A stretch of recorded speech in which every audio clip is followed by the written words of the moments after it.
कार्यक्रम के पुण्यार्चक हैं श्रीमान महावीर प्रसाद जी जैन सेठी, श्रीमती शकुंतला जी जैन सेठी, कोटा राजस्थान खतौली वाली।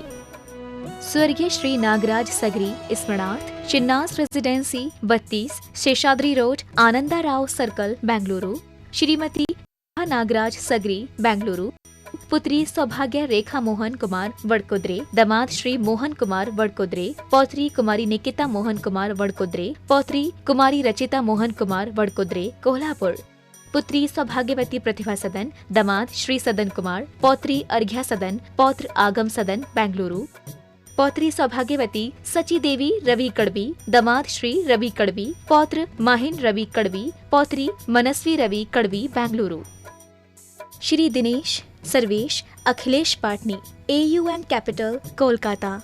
श्रीमती चंदा कोठारी के 75वें जन्मदिन के उपलक्ष्य में श्री केवल चंद कोठारी की ओर से श्री केवल चंद कोठारी, श्रीमती चंदा कोठारी, पुत्र एवं पुत्रवधू श्री राजू, श्रीमती नीलू कोठारी, भाद्रवधू, भतीजा एवं वधू, भांजा एवं वधू, नाती प्रांजल जैन, नथ दामाद, पुत्री एवं दामाद,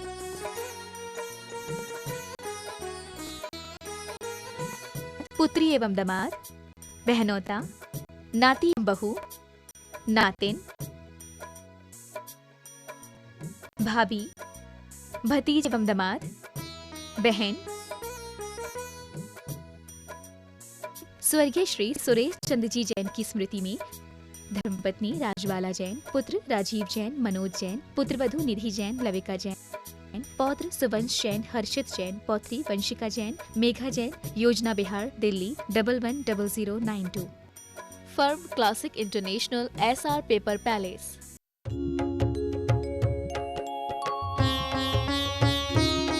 शंका समाधान। गुरुदेव के चरणों के दर्शनार्थ श्री पद्मश्री विमल जी रारा पटना जो मुंबई से हैं, और उनके साथ श्री AK जैन जो रिटायर्ड जज हैं, श्रीमती निशा जैन उनकी धर्मपत्नी जो अध्यक्ष हैं बिहार राज्य धार्मिक न्यास परिषद पटना के, श्री प्रशांत जी जैन HDFC जो म्यूचुअल फंड के CFO हैं, श्री अमित जी जैन दिल्ली जो गुणायतन के कार्याध्यक्ष Shri NC Jain model town के सहयोग सुपुत्र हैं, और श्री कन्हैयालाल जी श्री औरंगाबाद जो गुणायतन के शिरोमणि संरक्षक भी हैं, महामंत्री भी हैं, और मैं क्या कहूँ बहुत कुछ हैं। बंधुओं, इन पांचों को आज इस मंगल वेला में सौभाग्य प्राप्त हुआ गुरुदेव के पावन पाद प्रक्षालन का। मैं उन्हें आमंत्रित कर रहा हूं कि आप सही पधारें। श्री पद्म श्री विमल जी रारा पटना मुंगेर, श्री AK जैन साहब, श्रीमती निशा जी जैन अध्यक्ष बिहार राज्य धार्मिक न्यास परिषद Patna, Shri Prashant ji Jain HDFC mutual fund CFO Delhi, Shri Amit Jain Mumbai, Shri Amit Jain से दिल्ली, और श्री कन्हैयालाल जी सेठी औरंगाबाद इनका साथ देंगे, श्री गुणायतन ट्रस्टी श्री मुकेश कीर्ति जी दिल्ली, और पदयात्रा के संयोजक और गुणायतन निर्माण मंत्री इंजीनियर रमेश जी सतना, और इस पदयात्रा के समन्वयक श्री मनोज जी जैन गुणायतन ट्रस्टी कन्नौज, और श्री अरविंद राजा जी और ऐसे चंद कुमार जी ये भी इसमें सम्मत दे देंगे। गुरु चरणों की रज पाकर हम हो गए आज निहाल, गुरुवर तेरा बड़ा उपकार, गुरुवर तेरा बड़ा उपकार। रज क्या मिली तकदीर मिली, हाँ रज क्या मिली तकदीर मिली, हम हो गए माला माल, गुरुवर तेरा बड़ा उपकार, गुरुवर तेरा बड़ा उपकार। बड़े पावन क्षण हैं, बड़े ही सौभाग्य के क्षण हैं जिन्हें गुरुदेव के चरण रज को सिरधार करने का अवसर प्राप्त होता है। हमारे सभी ये मुख्य अतिथि श्री पद्म श्री विमल जी रारा पटना मुंगेर, श्री AK जैन साहब, श्रीमती निशा जी जैन अध्यक्ष बिहार राज्य धार्मिक न्यास परिषद Patna, Shri Prashant ji Jain HDFC mutual fund के CFO मुंबई, श्री अमित जी जैन सुबह, श्री NC जैन कार्याध्यक्ष गुणायतन मॉडल टाउन दिल्ली, और श्री कन्हैयालाल जी सेठी औरंगाबाद, और साथ दे रहे हैं हमारे मुकेश कीर्ति जी गुणायतन ट्रस्टी दिल्ली, और पदयात्रा के संयोजक श्री रमेश जी इंजीनियर सतना, श्री इस पूरे पदयात्रा के पुण्य समन्वयक श्री मज्जो जैन गुणायतन ट्रस्टी कन्नौज, श्री अरविंद जी राजा गुणायतन ट्रस्टी जबलपुर, श्री राय से चंद कुमार जी और सुनीता जी यूनाइटेड ट्रस्टी जबलपुर, इन सबों ने मिलकर एक देव के पाद प्रक्षालन का सौभाग्य प्राप्त किया। हम आपके सौभाग्य की शोरी भूरी सराहना करते हुए आपको, अच्छा बंधुओं, इस क्रम में शायद मुझे से कोई भूल हो गई है। श्रीमती विमल रारा को मैं बुलाना भूल गया, मैं उन्हें विमल जी रारा वो भी आ जाएं इस पावन प्रक्रिया में अपनी सहभागिता अर्जित करने के। श्रीमती विमल रारा। बोलिए समन संस्कृति उन्नायक प्रातः स्मरणीय संत शिरोमणि परम पूज्य 108 आचार्य गुरुवर विद्यासागर जी महामुनिराज की जय जय जय। बोलिए गुणाचरण प्रणेता संघ का समाधान प्रवर्तक भावना योग प्रवर्तक प्रखर वक्ता परम पूज्य 108 मुनिवर श्री प्रमाण सागर जी मुनिराज की जय जय जय। बोलिए परम पूज्य 108 मुनिवर श्री अरह सागर जी मुनिराज की जय जय जय। प्रिय बंधुओं, जैसा कि आप लोगों को विदित है कि पूज्य देव के पावन चरण द्रुत गति से 706 में श्रीगढ़ जी की ओर बढ़ रहे हैं और इस क्रम में आज प्रातः काल की मंगल वेला में पूज्य देव के पावन चरण मध्य प्रदेश और उत्तर प्रदेश में धर्म प्रभावना करते हुए आज बिहार की प्रांत की सीमा में मंगल प्रवेश हुआ। मंगल प्रवेश की वेला में बिहार के गया, पटना, रफीगंज, औरंगाबाद आदि विभिन्न स्थानों, डेहरी ऑन सोन आदि विभिन्न स्थानों से श्रावक काफी संख्या में उपस्थित हुए। गया की जो तीर्थेश वो दिव्य घोष जो आया, जो वहां की युवाओं द्वारा संचालित है, उसकी प्रस्तुति ने अगवानी के कार्यक्रम में 4 चांद लगा दिया। हम उनके उत्साह की बहुत बहुत प्रशंसा करते हैं। बंधुओं, यह तो अभी बिहार के प्रवेश का क्षण है, जब आगे आगे यह क्षण बढ़ेगा तो आगे आगे की समय और भी अलग बनती चली जाएगी और ये बिहार वासी बताएंगे कि हम बुंदेलखंड वालों से कम नहीं है। ऐसे ही उत्साह का उमंग हमारे आगे चल करके देखने को मिलेगा। बंधुओं, मैं आपको रोज की तरह संघ का समाधान प्रारंभ करूं, इसके पूर्व सभी मिलकर हम लोग गुरुदेव की आशीर्वाद की मंगल में ऊर्जा से अपने को अभिषेक करके साथ करेंगे।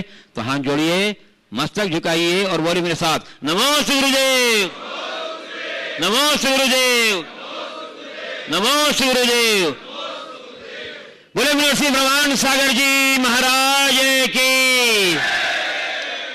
प्रिय बंधुओं, बिहार की इस सीमा में प्रवेश करते ही बिहार की प्रमुख हस्तियां, बिहार के जाने माने अतिथिगण आज यहां उपस्थित हुए हैं मंगलमय वेला में, जिनमें प्रमुख हैं हमारे बीच पूरे पूर्वांचल के प्रथम जैन व्यक्तित्व जिन्हें पद्मश्री के उपाधि से पुरस्कृत किया गया है, श्री विमल जी रारा, पटना प्रवासी और मुंगेर निवासी, और उनके साथ श्री ए.के. जैन साहब और उनकी धर्मपत्नी श्रीमती निशा जी जैन, जो अध्यक्ष हैं बिहार राज्य धार्मिक न्यास परिषद पटना के, यहाँ उपस्थित हैं।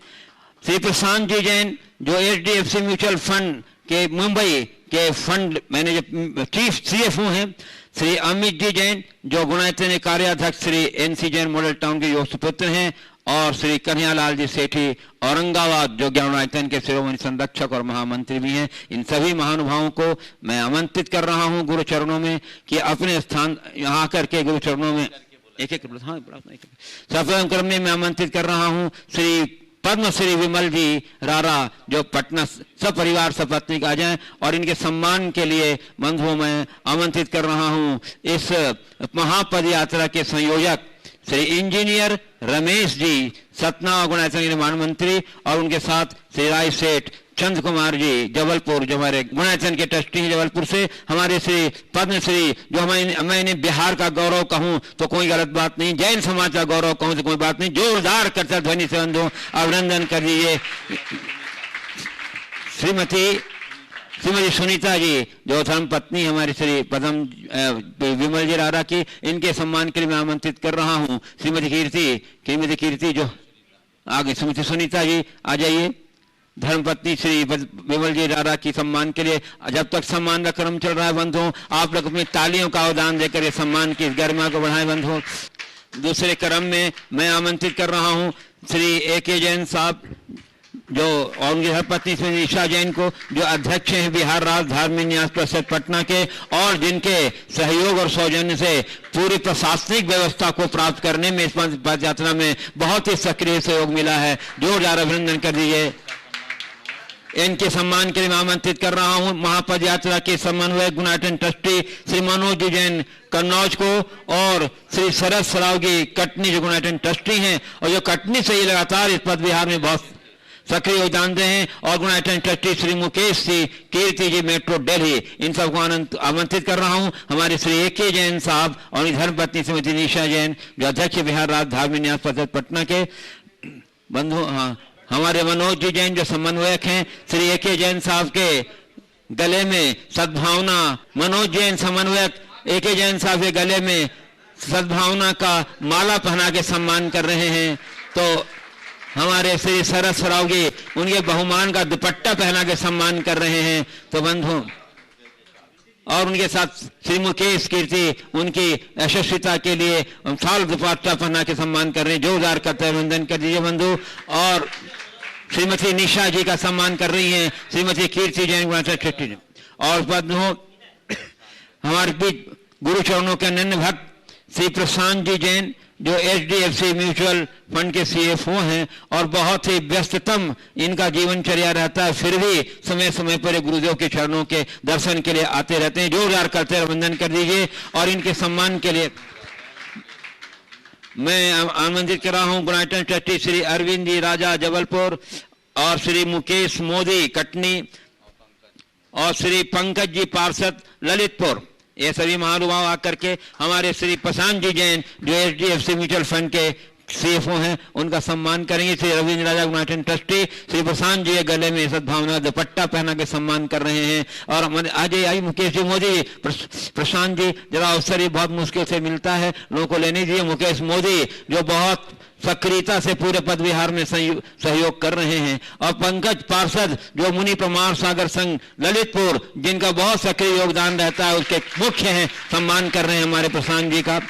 और चलिए इसी क्रम में बंधु मैं आमंत्रित कर रहा हूं हमारे गुणायतन के कार्याध्यक्ष Shri NC Jain model town के सुपुत्र श्री अमित जैन जिनके ऊपर बड़ी आशा है आगे की बागडोर को संभालने की। मैं आमंत्रित कर रहा हूं श्री अमित जी को। आ जाए, मेरी आवाज सुन रहे हैं तो यहाँ नहीं है, आ गए। इनके सम्मान के लिए मैं आमंत्रित कर रहा हूं हमारे इंजीनियर श्री रमेश जी गुणायतन के निर्माण मंत्री और इस पद यात्रा के संयोजक और समन्वयक श्री मनोज जी जैन कन्नौज गुणायतन, हाँ, और सचिन जी जैन मंटू को मैं आमंत्रित कर रहा हूं हमारे श्री अमित जैन युवा जो NC जैन साहब मॉडल टाउन जो कार्याध्यक्ष गुणायतन के। अभी इस उम्र से ही इनको जो करनों की जो ललक लगी है, हम आपकी इस भावना का सम्मान करते हैं, गुरुओं के प्रति जो आपका समर्पण है उसका सम्मान करते हैं। जोरदार करतल ध्वनि से वंदन कर दीजिए। सचिन जैन कन्नौज उनके साथ भावना से पाठवाना का सम्मान किया। और बंधुओं, और सम्मान के इस क्रम में अगला नाम है जिसके लिए परिचय देने की आवश्यकता नहीं है और उन्हें प्राय मैं कहा करता हूं, अब तो शायद 80 से आगे बढ़ गए होंगे, 85 में आ गए होंगे। 85 वर्षीय युवा श्री अनिया लाल जी सेठी औरंगाबाद से पधार रहे बंधु। और इनके सम्मान के लिए मैं आमंत्रित कर रहा हूं श्री अरविंद जी राजा गुणायतन ट्रस्टी जबलपुर और श्री रायसेठ चंद कुमार जी। और मैं आमंत्रित कर रहा हूं दिल्ली से पधारे से हरीश जी जैन काग जी जो गुणायतन ट्रस्टी हैं। कन्हैयालाल जी जोरदार से अभिनंदन करिए कन्हैयालाल जी सेठी के और रायसेठ चंद कुमार जी और अरविंद जी राजा जी तो विशेष प्रसन्न चित्त हैं कि उन्हें कन्हैयालाल जी के सम्मान का अवसर मिला है। जोरदार करते अभिनंदन। बंधुओं, आज अगवानी के इस पावन बेला में हम चाहते हैं कि हमारे जो विशिष्ट अतिथि यहाँ उपस्थित हैं अपने मंगलमय उद्गार से हम लोगों को संबोधित के साथ करें ताकि पूरे देश में एक अच्छा मैसेज जाए। प्रथम क्रम में मैं आमंत्रित कर रहा हूं हमारे श्री पद्मश्री विमल जी रारा पटना प्रवासी मुंगेर निवासी।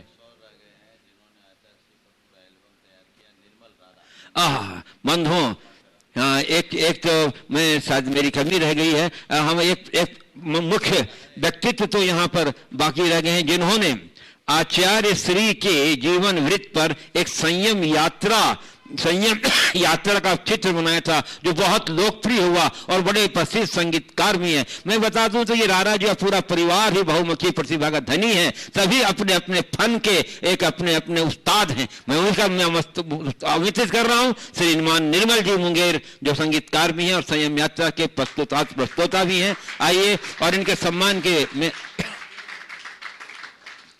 इनके सम्मान में मैं आमंत्रित कर रहा हूँ हमारे अजय मनोज जी जैन समन्वयक, हमारे अरविंद राजा जी हमारे सम्मान करेंगे। श्री निर्मल जी जैन मुंगेर संगीतकार भी हैं। संयम यात्रा जो आचार्य श्री के विशाल व्यक्तित्व के ऊपर जिन्होंने चित्र तैयार किया है और एल्बम तैयार किया है, हाँ उनके एल्बम तैयार किया है, तो बहुत ही सुंदर प्रस्तुति है। जोरदार अभिनंदन कर दीजिए बंधु हमारे श्री निर्मल जी रारा का। और इसी क्रम में अब मैं मंगल उद्बोधन के लिए आमंत्रित कर रहा हूं प्रथम क्रम में श्री पद्म श्री विमल जी रारा को कि वे अच्छा प्रथम क्रम में मैं आमंत्रित कर रहा हूं बंधुओं, इस पूरी जो पद यात्रा चल रही है भगवान पार्श्वनाथ की जन्मभूमि से भगवान पार्श्वनाथ की निवाण भूमि तक की, उसके जो संयोजक हैं, हाँ गुरु चरणों से गुणायतन तक का, उसके जो संयोजक हैं श्री इंजीनियर रमेश जी सतना गुणायतन के ट्रस्ट मंत्री, प्रथम क्रम में वो अपनी बातें अपने मंगल उद्गार यहाँ रखेंगे। उसके बाद से विमल जी रारा। बोले परम पूज्य मुनि श्री 108 परमार सागर जी महाराज की, मुनि श्री हरा सागर जी महाराज की। मुनि श्री का चातुर्मास कटनी में संपन्न हुआ, आप सभी विदित हैं।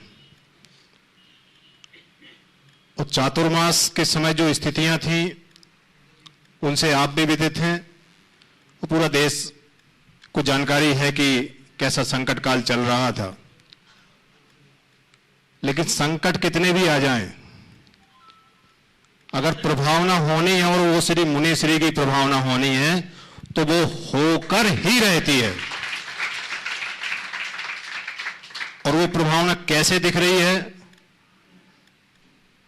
मुनि श्री विभिन्न छोटे छोटे कस्बों में भी गए, इतनी करुणा इतना वात्सल्य मुनि श्री का, जहां 2 घर की 5 घर की समाज भी है, उन्होंने निवेदन किया तो मुनि श्री घूम के उन कस्बों में भी गए। और मुनि श्री पंचकल्याणक बिलहरी का कराते हुए, बहुरी बंद में कार्यक्रम कराते हुए जबलपुर संस्कार धानी में पहुंचे, वहां भी पंचकल्याणक संपन्न कराया।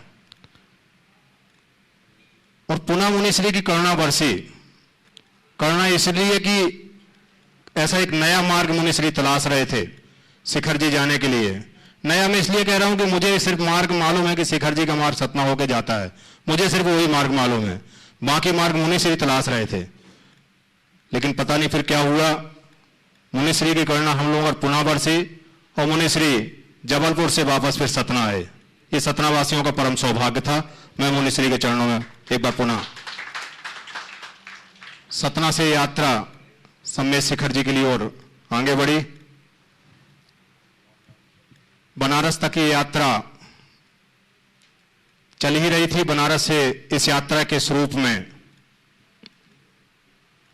एक अलग ही स्वरूप होना था। मुनि श्री ने वहां भी अपनी करुणा दिखाई, वहां भी अपनी दूरदर्शिता का परिचय दिया। हम लोग अड़े रहे मुनि श्री से अंत तक, नहीं महाराज श्री, नहीं महाराज श्री, रथावर्तन करना ही है, रथ यात्रा करनी ही है। लेकिन मुनि श्री ने देश की स्थितियों को देखा, परिस्थितियों को देखा और हम लोगों की भावनाओं को समझाने का प्रयास किया। हम लोगों ने मुनि श्री की बात को समझा कि मुनि श्री जो बोल रहे हैं सही बोल रहे हैं। ऐसी स्थिति में रथावर्तन यात्रा अभी नहीं करना चाहिए, अभी स्थितियां अपने अनुकूल नहीं है। वो रथावर्तन यात्रा वहां से रद्द तो नहीं बोलूंगा, आगे के लिए स्थगित कर दी गई। रथ यात्रा जरूर स्थगित हो गई हो, लेकिन हमारी जो पदयात्रा का स्वरूप है वो मुनि श्री के प्रभाव से दिनों दिन बढ़ता जा रहा है।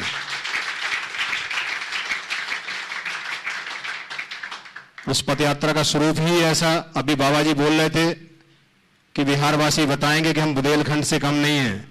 बाबा जी मैं बता दूं, बिहारवासी कुछ नहीं बताएंगे, हम बुंदेलखंड वाले हैं। हम जहां जाते हो उनके हो जाते हैं, हम बिहार के हो गए हैं।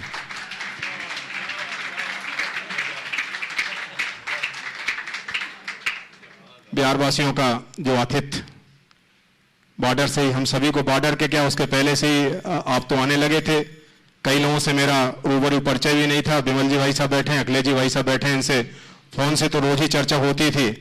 और मुनि श्री की सारी व्यवस्थाओं को, और ये एक ऐतिहासिक बिहार बनाने के लिए ये सारे लोग संकल्पित हैं, लगे भी हुए हैं। और उसी का परिणाम है कि सारी की सारी जगह विमल जी भाई साहब तो मेरे बालक से लगभग रोज ही बात करते हैं, अखिलेश जी भाई साहब करते हैं। ये सारे लोग जो है मुनिश्री के बिहार में लगे हुए हैं और बिहार को एक अद्भुत स्वरूप देने में लगे हुए हैं। और अगर ये सब लोग लगे हुए हैं तो ये बिहार रथावर्तन का जरूर ना हो, लेकिन पदयात्रा के रूप में इतिहास को प्राप्त होने जा रहा है ये बिहार। आज यहां पर जितने भी अतिथि आए हैं, सम्मानित श्री अखिलेश जी साहब, श्री विमल जी रारा जी, श्री प्रशांत जी, आदरणीय पूजनीय बाबू जी कन्हैयालाल जी सेठी जी, श्री अमित जी और उनके साथ जितने भी आसपास के जितने भी समाज के बंधु आए हुए हैं, बनारस के समाज बंधु हुए हैं, डेरी ऑन सोन के भी हैं, गया के भी हैं, औरंगाबाद के भी हैं, पटना के भी हैं, जितने रफीगंज गया, ये सब जगह से मुझे मालूम है कि मुनिश्री के चरणों की धूल इन सभी नगरों को, गांवों को प्राप्त होने वाली है, सभी शहरों को प्राप्त होने वाली है।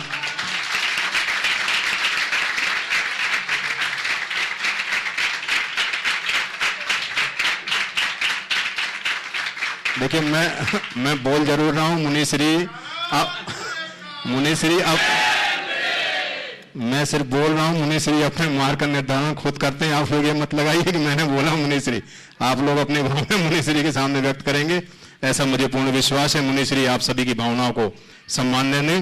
बोलिए परम पूज्य मुनिश्री प्रमाण सागर जी महाराज की जय।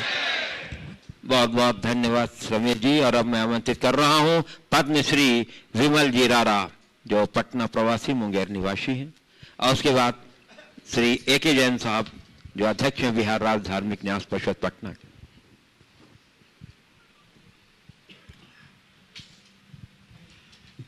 परम पूज्य गुरुवर के चरणों में सादर नमोस्तु।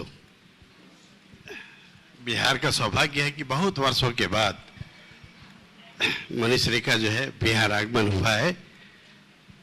हम सब बड़े सौभाग्यशाली हैं।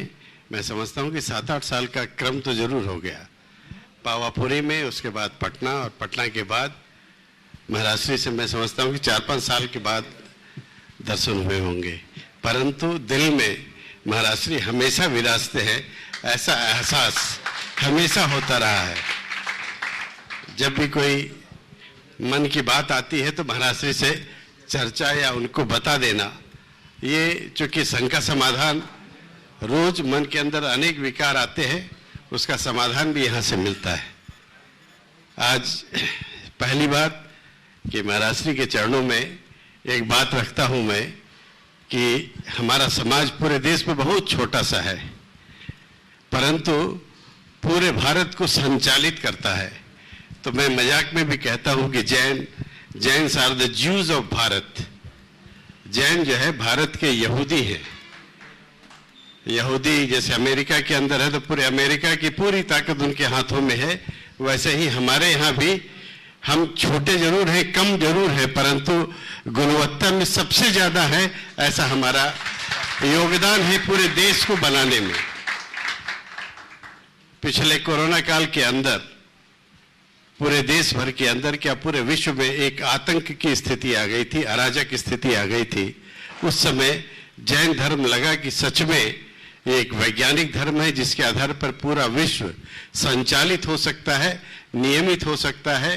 पूरे विश्व को एक बड़ा संदेश कि बिना हिंसा के हम कैसे जी सकते हैं, इसका आधार जैन धर्म है, और उसको लोगों ने प्रतिपादित किया है इस कोरोना काल के अंदर। तो हम जिन चीजों को पालन करते हैं, जिन चीजों का पालन करते हैं, वो बहुत श्रेष्ठ है। मेरा बातचीत के क्रम में ही महाराष्ट्री से 1-2 प्रश्न के साथ मैं अपनी बात समाप्त करता हूं। एक पहला प्रश्न तो है कि अभी बहुत वर्षों के बाद, करीबन 600 वर्षों के बाद, राम मंदिर जो है उसके पक्ष में जजमेंट आया सुप्रीम कोर्ट का। एक और पूरे देश में जहां उत्साह था, वहीं देश के अंदर विखंडित होने वाली ताकतें ज्यादा प्रबल हुई हैं।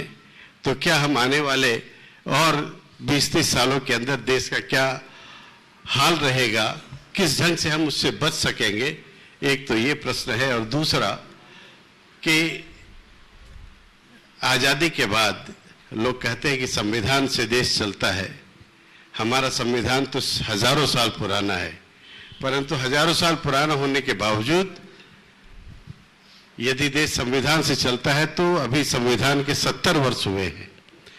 100 वर्ष पूरा होते होते संविधान का क्या यही स्वरूप रहेगा या अच्छा स्वरूप रहेगा कि हम और रसातल की ओर जाएंगे? क्योंकि नेतृत्व के बारे में निर्णय या कुछ भी बता पाना बड़ा मुश्किल है।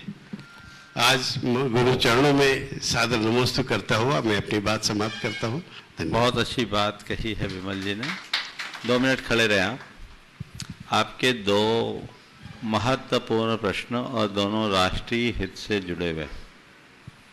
पहली बात जो आपने कही कि राम जन्मभूमि के संदर्भ में सर्वोच्च न्यायालय से आए हुए फैसले के बाद देश को विघटित करने वाली ताकतों का क्या स्वरूप होगा। मेरी दृष्टि से यदि हम श्री राम को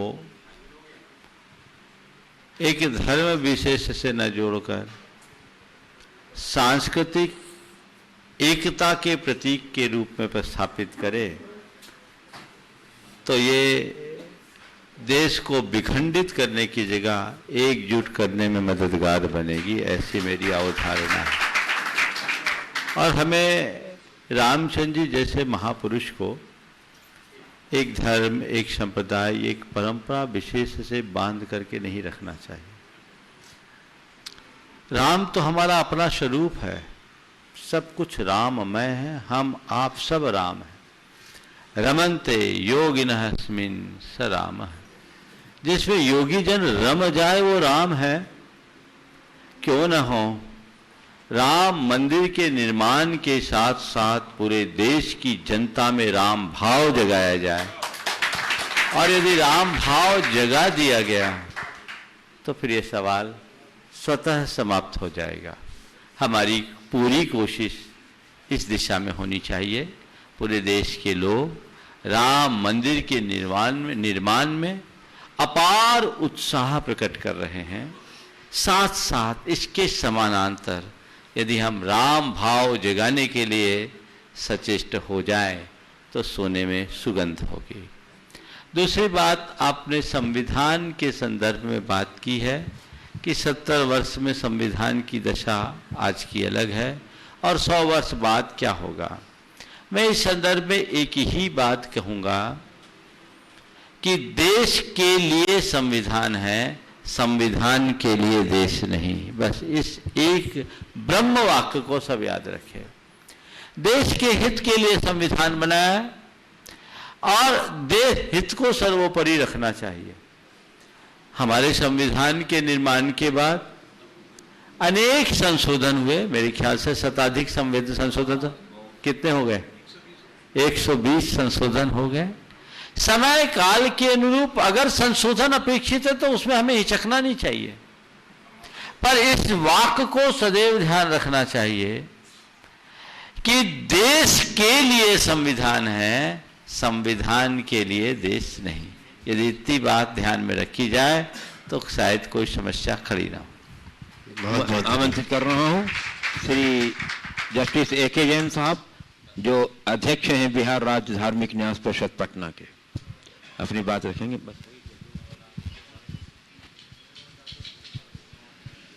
ओम सिद्धाय नमः, ओम सिद्धाय नमः, ओम सिद्धाय नमः। गुरुवर के चरणों में त्रिवार नमोस्तु नमोस्तु नमोस्तु। विभिन्न प्रांतों से यहाँ उपस्थित धर्म प्रेमी बंधुओं, जैसा कि हम सबों का सौभाग्य है कि जैन धर्म के महान संत आचार्य विद्यासागर जी के परम शिष्य हम सबों के बीच में यहाँ विराजमान हैं। और जैसा कि हम जानते हैं कि हम जिस प्रदेश में रह रहे हैं उसका नाम ही बिहार है, और बिहार का नाम भी हमारे जैन संतों के क्रियाकलापों से, बिहार करने से इसका नाम बिहार पड़ा है। और हम लोगों के लिए बड़ी सौभाग्य की बात है कि लगभग 6 वर्षों के बाद फिर गुरुवर के चरण हमारे इस धरती पर पड़े। और वैसे तो गुरुवर का मैंने जयपुर और अजमेर में भी 10 लक्षण में जाकर के दर्शन किया था, और किसी भी प्रकार की परेशानियों का, जैसे अभी विमल राज जी ने बताया कि हम लोग किसी प्रकार से संपर्क में रह के गुरुवर से वार्तालाप करते रहते हैं, जैसे एक अनहोनी आप लोगों को पता होगा 2 वर्ष पूर्व भागलपुर में घटी थी, उसमें भी कुछ विषमताएं आ गई थी समाज में, तो गुरुवर से ही दिशा निर्देश लेकर के उस तरह से हम लोगों ने प्रयास भी किया। और हमारी इच्छा है कि 2022 का चतुर्मास बिहार के किसी भी जगह हो, चाहे वो पटना में हो, चाहे वो गया में हो या औरंगाबाद में हो, लेकिन गुरुवर 2022 का चतुर्मास की अनुमति हम लोग बिहार में ही चाहते हैं। 21 के बाद भाई अब हम सभी गुरुवर के शंका समाधान के लिए सुनने के लिए ललायित है, इसलिए मैं ज़्यादा आप लोगों का समय नहीं लेकर के अपनी वाणी को गुरुवर के चरणों में नमोस्त करते हुए राम करता हूँ। चलिए उद्बोधन की इस अंतिम कड़ी के रूप में आमंत्रित कर रहा हूँ गुरु चरणों के अन्य भक्त श्री प्रशांत जी जैन, जो मुंबई से बता रहे हैं, HDFC म्यूचुअल फंड के CFO हैं, CIO हैं। काफी व्यस्ततम इनका कार्यक्रम जीवन होता है, फिर भी गुरु चरणों के पास आने के लिए समय निकाल ही लेते हैं। एक बार जरा अभिनंदन करती हूँ साथ साहब हमारे साथ। गुरुवर के चरणों में बारंबार नमोस्तु नमोस्तु नमोस्तु। गुरुवर वैसे मेरे आज 3 प्रश्न थे, एक मेरा, एक मेरे पिताजी का, एक मेरे लड़के का, लेकिन आज मैं 2 ही पूछूंगा। नहीं, मैं अपना फिर पूछ लूंगा। पिताजी का प्रश्न है कि नहीं, मेरा बड़ा सौभाग्य है कि मैं गुणायतन परिवार से जुड़ा और गुरुवर के से जुड़ा हुआ हूँ, और मेरी और मेरे परिवार की धर्म में इससे काफ़ी रुचि भी बढ़ी और हम लोग का जीवन और बेहतर हुआ। और मेरी ऐसी उम्मीद है कि हम आगे आने वाले समय में धर्म में सभी की रुचि और बढ़ेगी। गुरुवर, मेरे पिताजी का प्रश्न है कि देवता और विद्याधर क्या स्वाध्याय करते हैं, और करते हैं तो कैसे?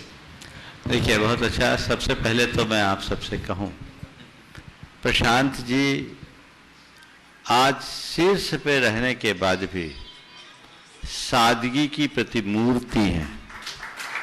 लोगों को सीख लेना चाहिए।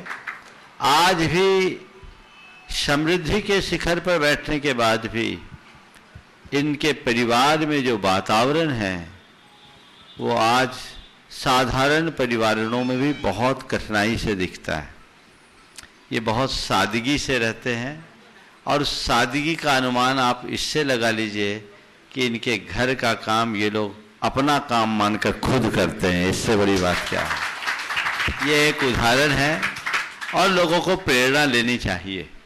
आज थोड़ा सा भी व्यक्ति सामर्थ्य पाने के बाद प्रदर्शन की वृत्ति को अपनाता है, उससे व्यक्ति को बाज आना चाहिए और जीवन को उसके मूल धरातल से जोड़कर जीने का अभ्यास करना चाहिए।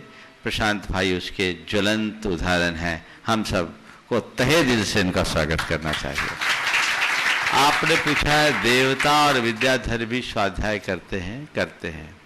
देवताओं का तो श्रुत के आराधन में यानी स्वाध्याय में पूरा समय बीतता ही है, पर वो हमारी तरह पुस्तकें खोल कर नहीं पढ़ते। वे आपसी विचार विमर्श में उनके पास ज्ञान की क्षमता ज़्यादा होती है, तो उस आधार पर वे अपनी तत्व चर्चा करते हुए अपना समय बिताते हैं। और विद्याधर लोग भी हमारे आपकी तरह जीवन जीते हैं। वे शास्त्र का भी स्वाध्याय करते हैं और उनके यहाँ कोई निषेध नहीं है। और विद्याधर आगे वैराग्य पाकर मुनि भी बन जाते हैं, वे व्रती भी बनते हैं, श्रावक भी बनते हैं। तीनों पूछ लो आप। हाँ गुरुवर, छोटे लड़के पारस ने पूछा है, प्रश्न शायद बहुत उपयुक्त नहीं है, लेकिन पूछने से उसका हाँ। धर्म में रुचि बढ़ेगी, इसलिए मैं पूछ रहा हूँ। एक बार उसने आपके प्रवचन में शायद ऐसा सुना था कि हमको किसी की तारीफ उसकी पीठ के पीछे करनी चाहिए, हमको किसी की तारीफ पीछे करनी, प्रशंसा पीछे करनी चाहिए और बुराई सामने करनी चाहिए। लेकिन उसने ऐसा कहा कि अगर उसके अध्यापक उससे पूछते हैं कि भाई हमने कैसा पढ़ाया और उसके विचार में अच्छा नहीं पढ़ाया, तो क्या उस कैसे इसको? बहुत अच्छा, बहुत ही ये बड़ा व्यवहारिक और उपयोगी प्रश्न है। देखिए, मैंने जो बात कही कि तारीफ सामने न करके पीछे करनी चाहिए और आलोचना अगर करनी है तो सामने करनी चाहिए, ये किस संदर्भ में कहा इसे समझिए। पहली बात तो मैं ये कहूँगा कि किसी की आलोचना करो ही मत। और आलोचना की बात तो जाने दीजिए, किसी के सामने ऐसी बात ना करो जो उसे चुभे, भले वो आलोचना नहीं है, सत्य है। हमें प्रियतापूर्ण वचनों का ही प्रयोग करना चाहिए।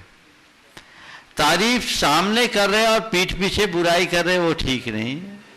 वास्तविक तारीफ तो तब है जब व्यक्ति की अनुपस्थिति में भी उसकी प्रशंसा हो।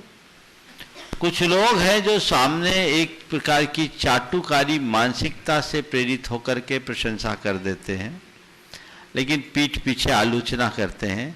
ऐसे लोगों को पृष्ठ मांस सेवी शब्द से संबोधा जाता है। पृष्ठ मांस सेवी, पीठ पीछे घात करने वाले, वो ठीक बात नहीं है। सामने तारीफ, पीछे आलोचना नहीं। हमें तो अगर कुछ कहना है तो सामने कहना चाहिए, लेकिन वो भी बड़े तरीके से, पर मर्यादा के भीतर।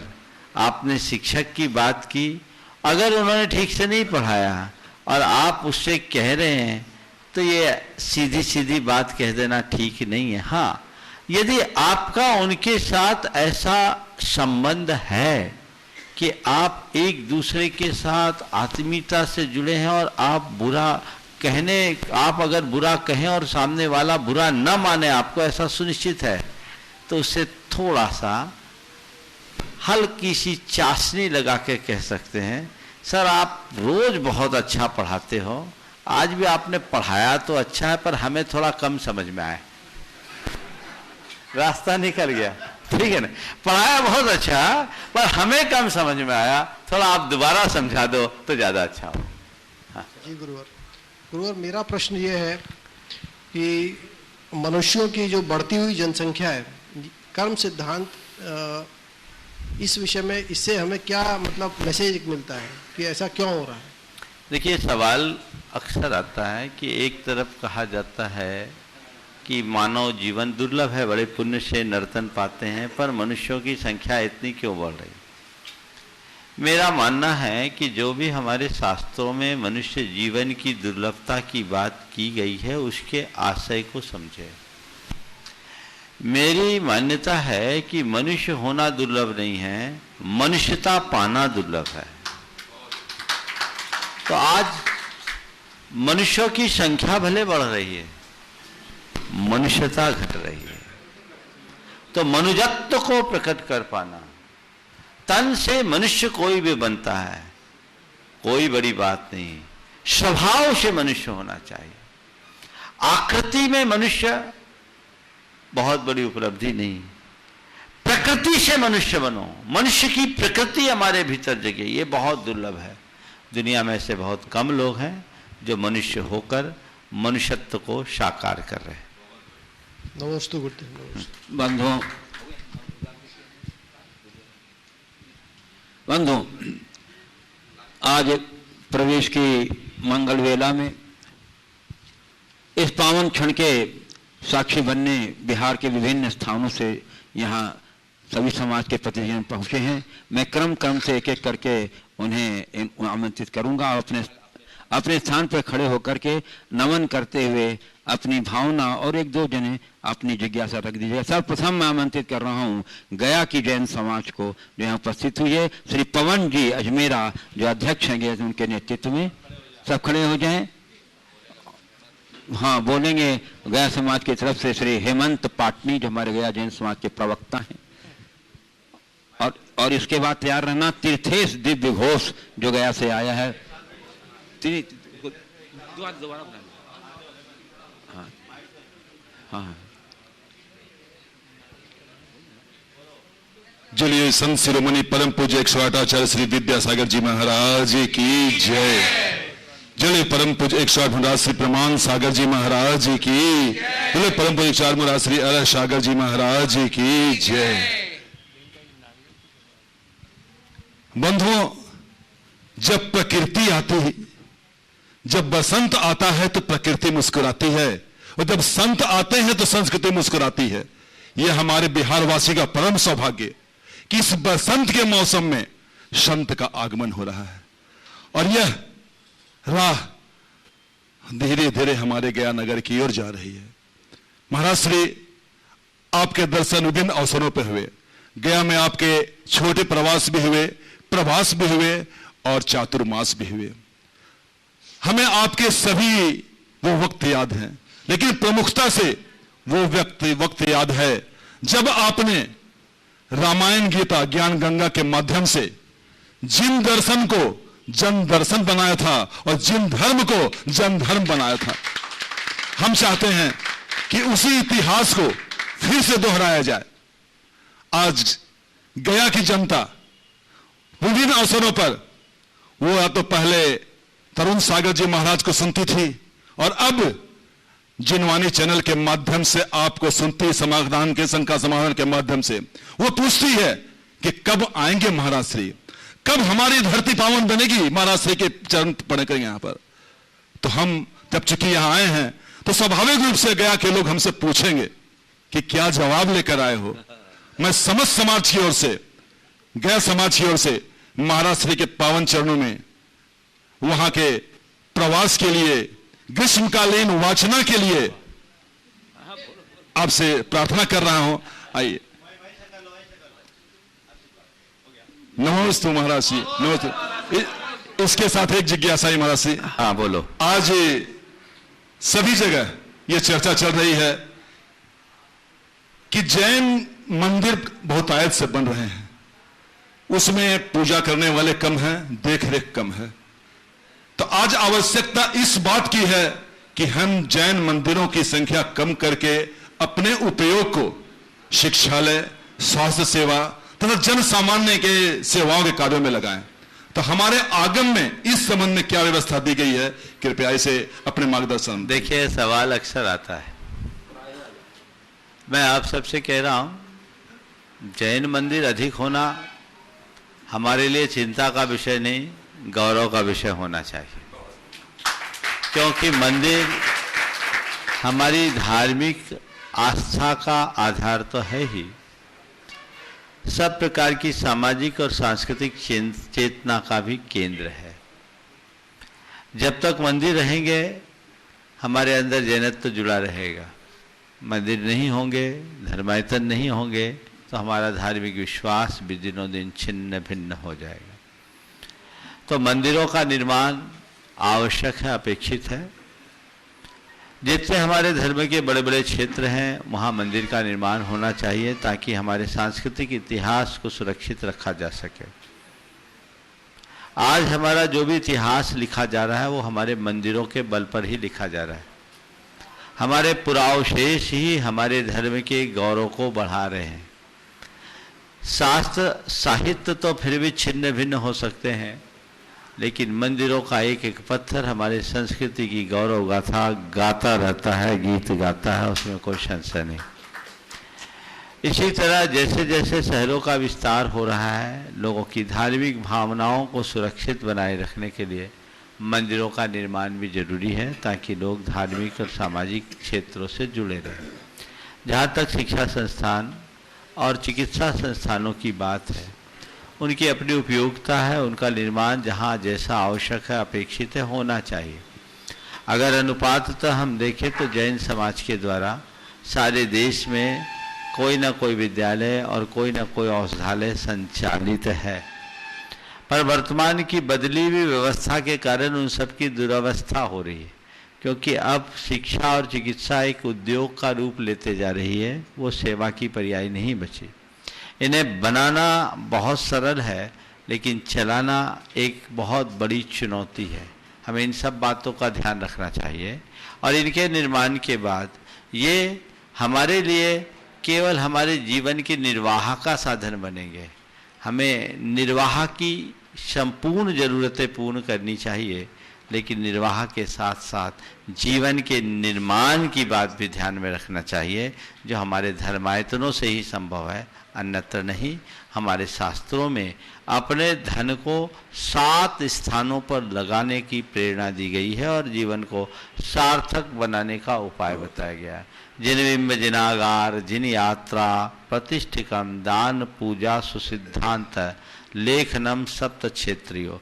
जिनबिंब की स्थापना में, जिनागार के यानी जिनालय के निर्माण में और जिन यात्रा तीर्थ यात्रा में, प्रतिष्ठाओं में और मानवता की सेवा में, पात्रों को दान देने में, भगवान की पूजा आराधना में और शास्त्र के प्रकाशन में, ये 7 स्थानों में ही हमें अपने धन को लगाकर सार्थक करना चाहिए। इसलिए इनकी उपयोगिता को कहीं से भी गौण नहीं किया जा सकता। एक प्रश्न है, देवेंद्र मेरा FOI करना चाह रहे हैं, मैं देख रहा हूँ। इसके बाद तैयार रहेंगे हमारे पटना की समाज, सकल जैन समाज पटना एवं गुरारा मंदिर निर्माण समिति पटना। जय बोलिए प्रमाण सागर जी महाराज की जय। जय बोलिए अरह सागर जी महाराज की जय। हे गुरुवर, मेरे मन में शंका है कि कहा जाता है कि भवनाशनी होती है, भावना भवनाशनी, भावना भवनाशनी होती है, और ये हर भावना से हम भव का नाश तो करते ही हैं, और आत्म उत्थान के लिए भी हम लोग ऐसा कौन सा भाव किस तरह से हम लोग संयोजित करें, हम गृहस्थ जीवन में जो हम लोग का सबसे ज़्यादा व्यस्त हम लोग का जीवन रहता है, उसमें किस तरह से हम अपनी भावनाओं को संयोजित करें। देखिए, भावना भवनाशनी है। भावनाओं का फल हमारे जीवन में बड़ा गहरा पड़ता है, इसमें किसी भी प्रकार का संशय नहीं है। आपने पूछा है एक आम गृहस्थ धार्मिक जीवन में कैसी भावना भाए जिससे वो अपने भाव को सुधार पाए। हाँ। उनके हृदय में धर्म की भावना होनी चाहिए और नियमित भावना योग करें। यदि वो प्रयोग करेंगे उनके जीवन में स्वाभाविक संतुलन प्रकट होगा।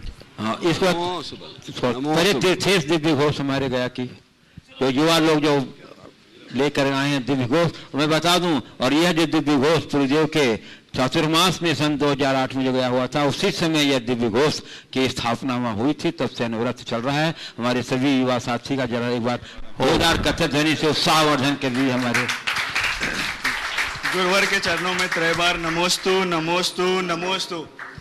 बोले मुनि श्री प्रमाण सागर जी महाराज की जय। बोले मुनि श्री अरह सागर जी महाराज की जय। महाराज श्री, जब आप पिछले बार जब चातुर्मास किया था आपने, तब हम तो काफी छोटे थे, अब हम बड़े हो चुके हैं, तो हम चाहते हैं कि आपका इस साल भी चातुर्मास गया नगर में हो। बोलो भावना भाव। बिहार वाले तो बहुत होशियार हैं, 21 नहीं 22 की मांग करते हैं। एक कदम आगे भावना भाव। बहुत अच्छा, बहुत बढ़िया। महाराज श्री, मेरा प्रश्न ये था कि मैं सीए कर रहा हूँ और सीए बनने के बाद मुझे प्रोफेशनल लाइफ में काफ़ी सारे क्लाइंट्स को हैंडल करना पड़ेगा, और उस चक्कर में मुझे कानून की, अर्थव्यवस्था की जो लूपहोल्स है, जो कमियां हैं, उन्हें पकड़ के क्लाइंट्स की मदद करनी पड़ेगी ताकि मैं उनका फ़ायदा करा सकूं। तो क्या इसमें हमें कुछ पाप लगेगा या नहीं? देखो, ऐसा है, कानून का दुरुपयोग करने में पाप है। कानून के भीतर रहते हुए सामने वाले को लाभ पहुंचाने में कोई पाप नहीं। तो देखना ये चाहिए, एक सही जो कंसल्टेंट है उसकी यही विशेषता है कि वह अपनी दायरे में रखते हुए गवर्नमेंट की पॉलिसीज का फ़ायदा, गवर्नमेंट की रूल्स का फ़ायदा क्लाइंट को दिलाए। और एक दूसरा रूप ये भी है, तुम तो लाओ, उल्टे को सीधा हम कर देंगे, जैसा आजकल होने लगा है ना। क्या बोलते आप लोग? अब चलो मैं अपने मुंह से ना बोलूं तो ये अच्छा है। तो ये जो उल्टे को सीधा करने वाला धंधा है वो ठीक नहीं है, उससे बचना। चलिए, ये आनंद सेठी से और कोई भी वहाँ प्रश्न पूछ रहे हैं? हो गया। चलिए, सकल दिगंबर जैन समाज पटना एवं गुरारा मंदिर निर्माण समिति पटना वाले तो सब पटना सभी खड़े हो जाएं अपने स्थान पर, एक साथ सभी जितने भी हैं पटना के स्त्री पुरुष और महिला सब एक साथ। परम पूज्य गुरुवर के सात चरणों में हम पटना वासियों का, पटना संपूर्ण जैन समाज का गुरारा मंदिर विकास समिति की ओर से त्रिवार नमोस्तु नमोस्तु नमोस्तु। गुरुवर, सुख दुख नफा नुकसान इनको वर्तमान जन्म के कर्म का फल माना जाए या पूर्व जन्मों का फल, और वर्तमान के जन्म में इसे परिवर्तित किया जाए तो कैसे किया जाए? बहुत अच्छा सवाल है। सुख दुख नफा नुकसान को वर्तमान जीवन का कर्म माना जाए या पूर्व का फल? देखिए, सामान्य रीत्या यदि हम बोलते हैं तो सुख दुख लाभ हानि जीवन मरण सब विधि के हाथ, ऐसा कहा जाता है। लेकिन ये ऐसा कोई एकांत नहीं समझना चाहिए। कर्म का इसमें रोल तो है ही, पर इसके साथ साथ अन्य कारक भी इसमें जुड़े हुए हैं। जैसे सरकार ने एक नीति परिवर्तित की, लाखों लोगों को करोड़ों का नुकसान हो गया। अगर मुझे कोई कहे कि लाखों लोगों का एक साथ पापोदय हुआ इसलिए सरकार ने ऐसी नीति बनाई और पाप के कारण ऐसा नुकसान हुआ, मुझे तो नहीं पचेगी। आपको पचेगी क्या? जी नहीं। तो ये क्यों हुआ? ये संयोग से हुआ। गवर्नमेंट ने देश काल की स्थिति को देखते हुए एक निर्णय बदला। जैसे नोटबंदी एक रात में बदली, सबकी नींद उड़ गई। बोलो, तो अभी पापोदय नहीं आया।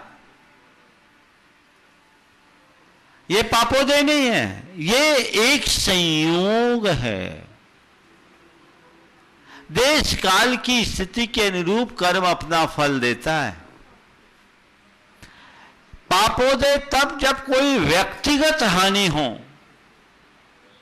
पारिवारिक हानि हो, सीमित लोगों के मध्य हो, तो हम उसे कर्म से जोड़ें। पर सर्व समूह के साथ जो चीजें होती है, ये चीजें बदल जाती है। एक नीति गवर्नमेंट ने बदली, सबको फायदा हो गया, ये भी कोई पुण्योदय नहीं आया। पुण्य पाप अपने क्रम से आता है, क्रम से जाता है। समझ गए? तो सामान्य रीत्या ये मानना ठीक है कि ये सब हमारे कर्मों के अनुरूप होता है, लेकिन केवल कर्मों के भरोसे बैठना ठीक बात नहीं है। जब मेरा कर्मोदय होगा मुझे सुख मिल जाएगा, मेरा पुण्योदय होगा मुझे नफा हो जाएगा, जब तक पापोदय है नुकसान चलता रहेगा। ऐसी सोच बना के बैठोगे तो जीवन में कभी प्रगति नहीं कर सकोगे। तो क्या करना है? क्या करना है? तो कहते हैं कि जब भी कोई कार्य करने के लिए उद्यत हो, इस विश्वास के साथ हो कि मैं जैसा करूंगा वैसा होगा। लेकिन पर्याप्त पुरुषार्थ करने के बाद भी परिणाम न मिले तो सोचो भैया यही मेरे भाग्य में था, ये मेरे पाप कर्म का उदय है। मन को समझाने के लिए इससे अच्छा माध्यम नहीं। चलिए, मैं आमंत्रित कर रहा हूँ रफीगंज की जैन समाज को। रफीगंज की जैन समाज सभी अपने स्थान पर, महिला पुरुष सभी एकत्रित होकर खड़े हो जाएं और प्रश्न पूछ रहे हैं प्रवीण जैन जो पत्रकार हैं वहां रफीगंज समाज में। नमस्ते महाराज श्री, नमस्ते महाराज। एक साथ हो जाओ, आज ये सब एक जगह चाहिए। प्रमाण सागर जी महाराज की जय, आरा सागर जी महाराज की जय। हम रफीगंज वाले आपसे पुनः पुनः निवेदन करते हैं। सवाल करो, निवेदन हो गया। हाँ, सवाल प्रवीण जैन कहाँ हैं? जी, और महिलाओं की ओर से करेंगे एक ही। चलिए, एक ही भाई है, समय बहुत कम रह गया है। मुनिश्री सत्संग के चरणों में नमोस्तु नमोस्तु नमोस्तु। महाराज श्री, जैसा कि अभी व्हाट्सएप में प्रतिदिन नियम दिए जा रहे हैं और नियम लिए जा रहे हैं, कभी कभार वो नियम छूट जाते हैं और टूट भी जाते हैं, तो क्या उससे दोष लगता है? और दोष लगता है तो उसका प्रायश्चित क्या होगा? देखो, जो नियम निभ जाते हैं ना उसकी तरफ देखो, टूट जाने और छूट जाने वाली की तरफ मत देखो। खुद के लिए देखो, अगर हमारे नियम हमने लिए हैं तो ये हमारे जीवन के लिए अच्छी उपलब्धि है और हम उसे दृढ़ता से निभाएं। चलिए, अब मैं आमंत्रित कर रहा हूँ औरंगाबाद की जैन समाज को जो श्री कन्हैयालाल जी सेठी के नेतृत्व में आई है। एक मंगी देवी कथा। नमोस्तु महाराज जी, नमोस्तु। आज हम जीवन के इस पड़ाव पर पहुंच गए हैं कि हमारी जिम्मेवारियां कुछ कम हो गई है। अपने खाली समय का सदुपयोग हम किस प्रकार करें कि हमारे जीवन में उत्साह बना रहे। बहुत अच्छी बात है। मार्गदर्शन अपने करें खाली महाराज समय का उपयोग हम कैसे करें कि जीवन में उत्साह बना रहे। सबसे पहले अपनी आत्मा की जिम्मेदारी को पहचान लो। अपने आत्मा की जिम्मेदारी को पहचानेंगे तो सब चीजें अपने आप प्रकट हो जाएगी। आगे चलिए, औरंगाबाद की जैन समाज जो श्री कन्हैयालाल जी सेठी के नेतृत्व में आई है, सब एक जगह एकत्रित हो जाए भैया, आगे आ जाए सीता से और बात अपनी रखेंगे श्री कन्हैयालाल जी सेठी अपनी ओर से गुरु चरणों में। और इसके बाद तैयार रहेंगे श्री आचार्य विद्यासागर महाराज की जय, बोले श्री प्रभात सागर महाराज की जय, बोले श्री अनंत सागर महाराज की जय। महाराज जी, मेरा प्रश्न ये, गुरुदेव मेरा प्रश्न ये है, आप लोग कहते हैं शरण नहीं आचरण छू, परंतु महाराज श्री शरण छुए बिना आचरण ग्रहण करने की ऊर्जा कैसे मिल सकती है? बहुत अच्छी बात है। चरण नहीं आचरण छुओ, चरण छुए बिना आचरण छूने की ऊर्जा कैसे मिलेगी? अरे चरण रज लगा लो, अपने आप उस ऊर्जा से अपने आप को ऊर्जावान बना लोगे। चरण पकड़ने के लिए जितने लालायित हो, यदि चरण रज को रखकर अपने अंदर अपने आप को आगे बढ़ाने की उत्कंठा जग जाए तो आचरण का स्पर्श अपने आप होगा। हाँ, इसके लिए कहते हैं महाराज श्री, और क्या बाद एक हफ्ता रहे तो हमारा काम सही हो जाए। बिल्कुल कम बोल रहे हो, कम बोल रहे हो, अब कम बोल रहे हो, कभी से बोल रहे हैं। हाँ, हम लोग देख रहे हैं आगे। हाँ, श्री अमित जी मुंबई, और उसके बाद तैयार रहेंगे राजसेठ चंद कुमार जी सुनीता जी जैन। नमस्ते महाराज, नमस्ते नमस्ते नमस्ते नमस्ते। मेरा महाराज जी, मेरा प्रश्न है, समाधि भावना कब भानी चाहिए? यंगस्टर को भानी चाहिए, वृद्ध को भानी चाहिए, जाने के टाइम भानी चाहिए, उसका कब?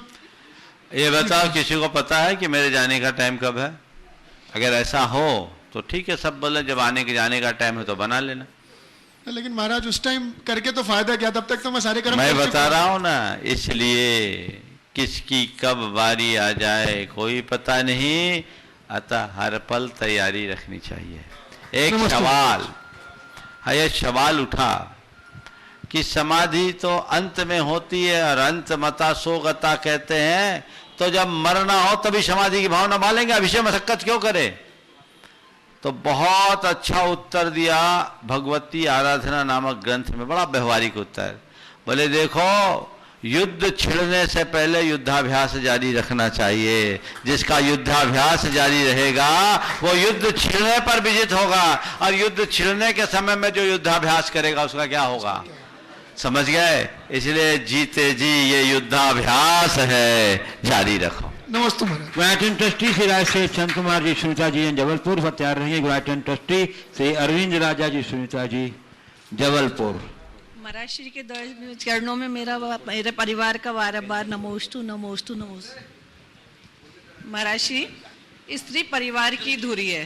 हाँ बोलो। फिर भी सम्मान में अधूरी है। अच्छा, ये आप अपना एक्सपीरियंस तो नहीं बोल रहे, ये तो चंदू को सोचना चाहिए। बहुत अच्छी बात आपने कही, स्त्री पर्याय की धुरी है फिर भी सम्मान में अधूरी है। नहीं, ऐसा नहीं है और ऐसा नहीं होना चाहिए। भारत में जो सम्मान स्त्री को दिया गया है पुरुषों को नहीं दिया गया। हमारे यहाँ कहा गया, यत्त नार्यस्त पूज्यन्ते रमन्ते तत् देवतासु चन्ते ही यत्त विनस्तासु ही तत्कुलम। जिस घर में, जिस कुल में नारी की पूजा होती है, सम्मान होता है, वहाँ देवता भी रमते हैं। और जिस कुल की नारियाँ शोक मग्न होती है उसका विनाश बड़ा शीघ्र होता है। इसलिए ऐसा नहीं होना चाहिए। तो नारी जीवन में है जरूरी, पर सम्मान में अधूरी की बात मुझे कम जचती है। उसका सम्मान होना चाहिए। हाँ, मैं कह रहा हूँ ये थोड़ा सा दृष्टिकोण बदलना चाहिए। सम्मान मिलना चाहिए, पर हाँ नारियों को भी चाहिए कि वो नारी बनने का गौरव महसूस करे, नर बनने की होड़ में न लगे। नारी आज नर बनना चाहती है, वो चाहती है मैं नर बनूं ताकि मुझे नर जैसा सम्मान मिले। नारी नार्योचित कर्तव्यों में दृढ़ रहे और पूर्ण सम्मान की अधिकारिणी बने। नमोस्तु महाराज। श्री अरविंद जी नमोस्तु नमोस्तु। गुरुदेव, लोग कहते हैं कि जो होता है अच्छे के लिए होता है, तो क्या गुरुदेव परिवार में बढ़ती हुई अव्यवस्था भी अच्छे के लिए होती है? जो होता है वो अच्छे के लिए होता है, बढ़ती हुई अव्यवस्था भी अच्छे के लिए होती। देखो, अव्यवस्था तो कभी अच्छे के लिए नहीं होती, लेकिन आपकी सोच अच्छी है तो अव्यवस्था में भी आप व्यवस्था देख लेंगे। समझ गए? मैं आपको बताता हूँ, आपने तुकाराम का नाम तो सुना होगा। तुकाराम की धर्म पत्नी उन पर बड़ा गुस्सा करती थी। एक दिन तुकाराम गए, गन्ना लेकर के गए, उनके साथ कुछ मित्र आ गए। मित्र आ गए तो वह मित्रों को देखकर तमक पड़ी और वही गन्ना उठा करके तुकाराम जी की पीठ पे दे मारी। गन्ने के 2 टुकड़े हो गए। तुकाराम जी ने अपनी धर्मपत्नी को कहा, कितना बड़ा सहयोग किया तुमने, मुझे गन्ना तोड़ने में समय लगता, अच्छा हुआ तुमने तोड़ दिया इस बहाने से। तो यह दृष्टिकोण है तो बहुत अच्छी बात है। हमें विसंगति में भी संगति बिठाने की कला विकसित करनी चाहिए, तभी हम अपने जीवन में कुछ अच्छा घटित कर सकेंगे। नमोस्तु गुरुदेव, नमोस्तु गुरुदेव, नमोस्तु गुरुदेव। आज के आधुनिक युग में हम यूथ लोगों को समाज के साथ चलते हुए दैनिक चर्या में अलग अलग तरह की क्रिया जैसे रात्रि भोजन, सिनेमा देखना, अभक्ष खाना को रखना पड़ता है। हम सभी जानते हैं इन सब में दोष है, लेकिन तब भी करते रहते हैं। इन सब के बीच में अपने जीवन में धार्मिकता और संस्कारों को कैसे अंगीकार करें? बहुत ही महत्वपूर्ण सवाल किया है, पर मैं कहूँगा ऐसा करना पड़ता है, पर करिए कोई ज़रूरी नहीं। मेरे संपर्क में अनेक युवक और युवतियाँ जो आज पढ़ाई भी कर रहे हैं और बहुत सारे लोग मल्टीनेशनल कंपनीज में अपने अपने काम भी कर रहे हैं। जिनके अंदर दृढ़ता होती है वो इसे एक चुनौती के रूप में स्वीकार करते हैं। हम सब लोग अगर इसी धारा में बहते जाएंगे तो फिर अच्छे लोगों का मिलना मुश्किल होगा। मजबूत बनो। जो संस्कार हमने जीवन के आरंभिक क्षणों से पाए हैं उसे अपने जीवन की अंतिम सांस तक मुझे सुरक्षित रखना है। अपने संस्कारों से मुझे किसी भी तरह का समझौता नहीं करना है। यदि ये श्रद्धा एक एक व्यक्ति के भीतर जग जाएगी तो कल एक बहुत बड़ी पीढ़ी तैयार होगी जो संस्कारों में दृढ़ होगी और जिनके साथ फिर किसी भी तरह की अभक्ष भक्षण की या मर्यादाहीन आचरण की बाध्यता नहीं होगी। तो दुनिया फिसल रही है, हमें फिसलना नहीं, संभलना है और संभालना है, तभी हम आगे बढ़ पाएंगे। इस प्रकार आज के सत्र को परम पूज्य गुरुदेव के चरणों में नमन अर्पित करते हुए मैं यहाँ पर विराम दूंगा।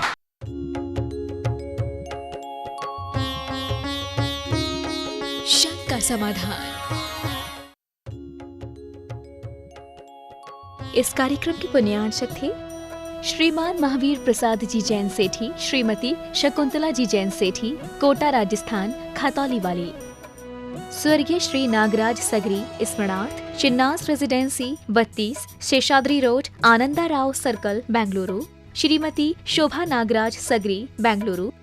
पुत्री सौभाग्य रेखा मोहन कुमार वडकुद्रे, दामाद श्री मोहन कुमार वडकुद्रे, पौत्री कुमारी निकिता मोहन कुमार वडकुद्रे, पौत्री कुमारी रचिता मोहन कुमार वडकुद्रे, कोल्हापुर। पुत्री सौभाग्यवती प्रतिभा सदन, दामाद श्री सदन कुमार, पौत्री अर्घ्या सदन, पौत्र आगम सदन, बेंगलुरु। पौत्री सौभाग्यवती सची देवी रवि कड़बी, दामाद श्री रवि कड़बी, पौत्र माहिन रवि कड़बी, पौत्री मनस्वी रवि कड़बी, बेंगलुरु। Shri Dinesh Sarvesh Akhilesh Patni, AUM capital, Kolkata. श्रीमती चंदा कोठारी के 75वें जन्मदिन के उपलक्ष्य में श्री केवल चंद कोठारी की ओर से श्री केवल चंद कोठारी, श्रीमती चंदा कोठारी, पुत्र एवं पुत्रवधू श्री राजू, श्रीमती नीलू कोठारी, भाद्रवधू, भतीजा एवं वधू, भांजा एवं वधू, नाती प्रांजल जैन, नाती नथ दामाद, पुत्री एवं दामाद,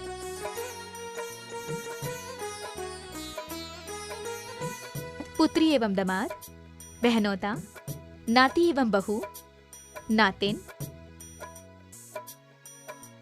भाभी, भतीजी एवं दामाद, बहन।